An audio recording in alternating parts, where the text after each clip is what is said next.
आणि दैनिक सामनाच्या अग्रलेखातून आज मुख्यमंत्री देवेंद्र फडणवीसांचे चक्क गोडवे गायले गेलेत। गडचिरोलीमध्ये देवेंद्र फडणवीसांनी केलेल्या विकास कामांवरून कौतुक करण्यात आले। नक्षली जिल्ह्याची ओळख पोलाद सिटी अशी होणार असेल तर त्याचं स्वागत आहे। गडचिरोलीमध्ये संविधानाचं राज्य येत असेल तर फडणवीस कौतुकास पात्र आहेत असं सामनाच्या अग्रलेखात म्हटलंय। देवाभाऊ अभिनंदन अशा मथळ्याखाली हा अग्रलेख प्रसिद्ध करण्यात आलाय। गडचिरोली हा महाराष्ट्राचा शेवटचा नाही तर पहिला जिल्हा म्हणून ओळखला जावा यासाठी फडणवीस प्रयत्न करणार आहेत, ते चुकीचं नाही असं अग्रलेखात म्हटलं गेलंय।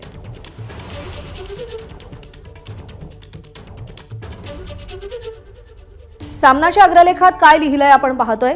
नक्षलवाद्यांचा जिल्हा या ऐवजी गडचिरोलीला पोलाद सिटी ही नवी ओळख मिळणार असेल।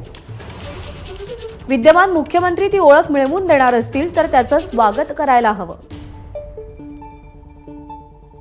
गडचिरोली हा महाराष्ट्राचा शेवटचा नव्हे तर पहिला जिल्हा म्हणून ओळखला जावा